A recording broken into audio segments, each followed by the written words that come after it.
और चलिए अगली बड़ी खबर की रुख कर लेते हैं, जो है प्रदेश के सहकारिता मंत्री उदयलाल आंजना के उदयपुर स्थित ऑफिस पर रेड से जुड़ी। सहकारिता मंत्री उदयलाल आंजना के उदयपुर स्थित ऑफिस पर इनकम टैक्स की टीम पहुंची और फतेहपुरा स्थित चेतन एंटरप्राइजेज लिमिटेड कार्यालय पर दस्तावेजों की जांच पड़ताल कर रही है। इनकम टैक्स के अधिकारियों की करीब 6 गाड़ियां उदयपुर पहुंची और करीब 12 से ज्यादा अधिकारी टीम में शामिल हैं। आपको बता दें कि इनकम टैक्स की टीम कार्यालय के अंदर दस्तावेजों की जांच में जुटी हुई है।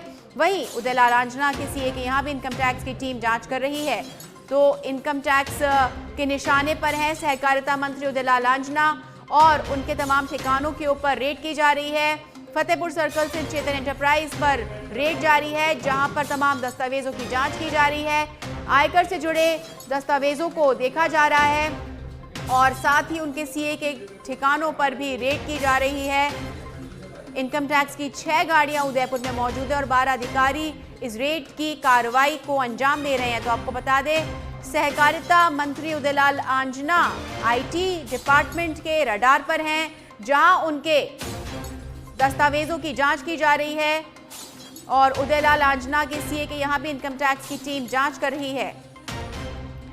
आपको बता दें, इनकम टैक्स की टीम कार्यालय के अंदर दस्तावेजों को खंगाल रही है। दस्तावेजों को चेक किया जा रहा है, प्रॉपर डॉक्यूमेंट्स देखे जा रहे हैं और किसी भी प्रकार की अनियमितता हो या ना हो इसका ध्यान रखा जा रहा है। पूरी ऑडिट की जा रही है, तमाम दस्तावेजों को चेक किया जा रहा है। चेतन एंटरप्राइजेज लिमिटेड कार्यालय पर दस्तावेजों की जांच पड़ताल की जा रही है।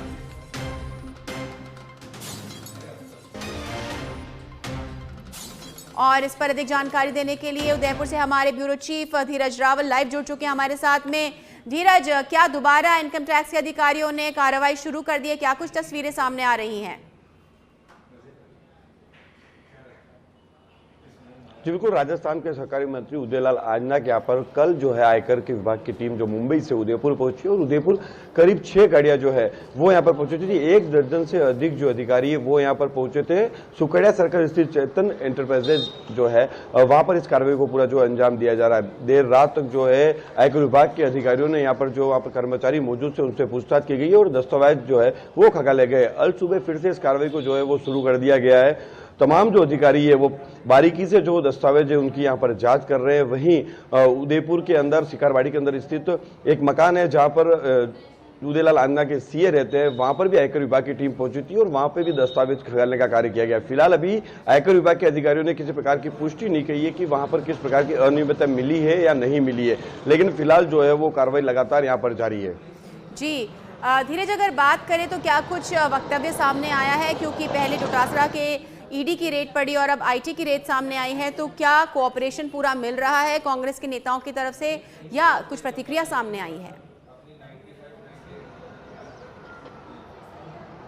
जी बिल्कुल, अगर बात की जाए तो पिछले दिनों की बात की जाए तो यहाँ पर मेवाड़ के वागड़ के अंदर यहाँ पर जो मुख्यमंत्री अशोक गहलोत है उनके जो बेहद करीब है उनके यहाँ पर ईडी की टीम जो है वो पहुंची थी। वहीं अगर बात की जाए पिछले दिनों तो गोविंद सिंह डोटासरा जो कांग्रेस के पीसीसी चीफ है उनके यहाँ पर ईडी की टीम पहुंची थी। लगातार ईडी की टीम पहुंचने से राजनीति जो सियासत है वो भी गर्म होती हुई नजर रही है। जहां एक तरफ कांग्रेस के जो आला नेता है जिसकी बात की जाए तो प्रदेश के मुख्यमंत्री अशोक गहलोत भी जो है वो केंद्र सरकार पर निशाना साधते हुए उन्होंने कहा है कि हमारी जो योजना है उस योजना से बीजेपी जो है वो बौखला गई है और बौखलाने के बाद इस प्रकार की जो कार्रवाई है जो केंद्र सरकार की जांच एजेंसियां हैं उन एजेंसियों द्वारा लगातार राजस्थान के अंदर कार्रवाई की जा रही है। वही बीजेपी के नेताओं का कहना है कि राजस्थान में अगर भ्रष्टाचार नहीं हुआ तो कांग्रेस के नेताओं को यहाँ पर डरने की जरूरत नहीं है। लेकिन कांग्रेस के नेताओं का कहना है कि क्या सिर्फ कांग्रेस के जो नेता और मंत्री जो है उन्हीं के ऊपर कार्रवाई की जा रही है कि भाजपा के किसी नेता के ऊपर कार्रवाई जो स्वतंत्र एजेंसियां वो क्यों नहीं कर रही है। तो कहीं ना कहीं सियासी गलियारों के अंदर ये चर्चा बिल्कुल खास बनी हुई है कि विधानसभा चुनाव के मद्देनजर ये जो कार्रवाई है उससे कांग्रेस को लाभ होगा या बीजेपी को, ये तो आने वाला वक्त ही तय करेगा। लेकिन दोनों ही पार्टियां जो है एक दूसरे पे कटाक्ष कर रही है। मुख्यमंत्री अशोक गहलोत की बात की जाए या फिर गोविंद सिंह डोटासरा की बात की जाए, कल गोविंद सिंह डोटासरा ने कहा कि हम किसी भी प्रकार की इस प्रकार की कार्रवाई से डरने वाले नहीं है। विधानसभा चुनाव के अंदर भारी बहुमतों के साथ में यहाँ पर सरकार जो है वो रिपीट हो रही है। वहीं अगर बीजेपी की बात की जाए तो बीजेपी का नेताओं का कहना है कि राजस्थान राजस्थान के अंदर भ्रष्टाचार काफी फैल चुका है, तो स्वतंत्र जो एजेंसियां है वो कहीं पे भी जाकर कार्रवाई कर रही है और कर सकती है। इसमें बीजेपी का किसी प्रकार का कोई लेना देना नहीं है। हमें भी जो है वो न्यूज एजेंसियों के थ्रू के द्वारा पता लगता है। जांच एजेंसियां जो है वो बिल्कुल स्वतंत्र है। अगर उनको किसी प्रकार की कोई जानकारी मिली है तो वो वहां पर जाकर कार्रवाई करने के लिए स्वतंत्र है। उदयलाल आंजना कांग्रेस का इस मेवाड़ इलाके का एक महत्वपूर्ण चेहरा है, बड़ा चेहरा है, कई बार विधायक रह चुके, एक बार फिर से इसी क्षेत्र से उनको उम्मीदवार के रूप में रण में उतारा गया है। इस तरह की रेड पड़ने से क्या लगता है आपको, किस तरह का प्रभाव पड़ सकता है उनके प्रचार प्रसार पर, और जो जनता के बीच वो जाते हैं किस तरह का असर देखा जा सकता है?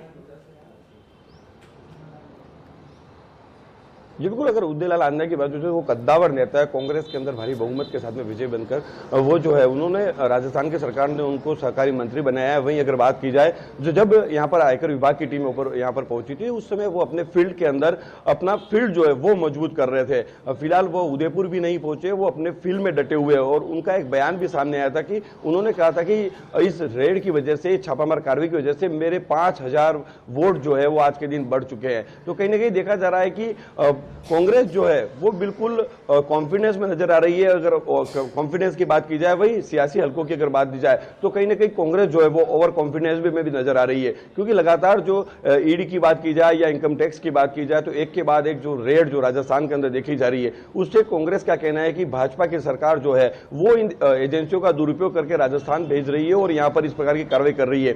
वही कांग्रेस के नेताओं का कहना है कि लगातार जो है इन कार्रवाइयों से कांग्रेस डरने वाली नहीं है। कांग्रेस की जो टीमें हैं और कार्यकर्ता जो है उनके अंदर एक जोश भरा जा रहा है, और एक जोश जो विधानसभा चुनाव के अंदर देखा जाएगा। जी बिल्कुल धीरज, अगर हम बात करें रेड की, चाहे ईडी की, स्वतंत्र एजेंसियां मानी जा रही है, लेकिन मुख्यमंत्री लगातार यही आरोप लगा रहे हैं कि केंद्र सरकार इन रेड्स को अंजाम दिलवा रही है, केंद्र सरकार के प्रभाव में इस तरह की जो गतिविधियां हैं इनको अंजाम दिया जा रहा है।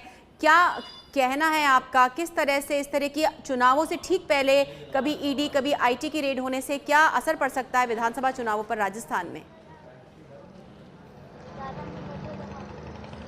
क्योंकि अगर बात कर्नाटक चुनाव की करें तो कर्नाटक चुनाव के बाद लगातार जो है राजस्थान के अंदर कई नेताओं का कहना था कि जैसे ही चुनाव नजदीक आएगा, भाजपा की जो सरकार है, केंद्र सरकार जो है वो ईडी और इनकम टैक्स जैसी टीमें जो यहाँ पर भेज करके इस प्रकार की कार्रवाई जो है वो यहाँ पर करेगी। वहीं अगर बात की जाए तो भीलवाड़ा के अंदर खड़गे पहुंचे थे, तो खड़गे का भी कहना था कि बीजेपी जो है वो कांग्रेस के सामने 2 प्रत्याशी उतारती है, एक तो उनका खुद का प्रत्याशी उतारती है, वहीं अगर दूसरी बात की जाए तो वह जो ईडी इनकम टैक्स की एजेंसी का प्रतिनिधि जो है वो यहाँ पर भेजती है, और भेजने के बाद में 2 प्रत्याशी यहाँ पर उतारती है। तो कहीं ना कहीं कांग्रेस जो है वो लगातार बीजेपी के ऊपर निशाना और कटाक्ष उठाती हुई नजर आ रही है कि जांच एजेंसियां, जो केंद्रीय स्वतंत्र जांच एजेंसियां है, उनका कहीं ना कहीं दुरुपयोग किया जा रहा है। वहीं अगर बीजेपी की बात की जाए तो बीजेपी के नेताओं को कहना है कि अगर राजस्थान के अंदर इस प्रकार का भ्रष्टाचार नहीं हुआ है तो कांग्रेस के नेताओं को इससे डरने की जरूरत नहीं है। तो अगर कांग्रेस के नेता जो है वो भी कॉन्फिडेंस में नजर आ रहे कि गोविंद सिंह डोटासरा का भी बयान आया था कि मेरे यहाँ पर जो ईडी की टीम पहुंची थी, उस टीम ने जितनी भी यहाँ पर हमसे जानकारी चाहिए वो हमें उन्होंने उपलब्ध कराई है, और हमने उनका जो यहाँ पर स्वागत किया है। तो देखा जा रहा है कि कांग्रेस जो है वो कॉन्फिडेंस में नजर आ रही है। वहीं अगर कल की बात की जाए तो मुख्यमंत्री अशोक गहलोत ने देश में लोकतंत्र खतरे होने की बात की थी।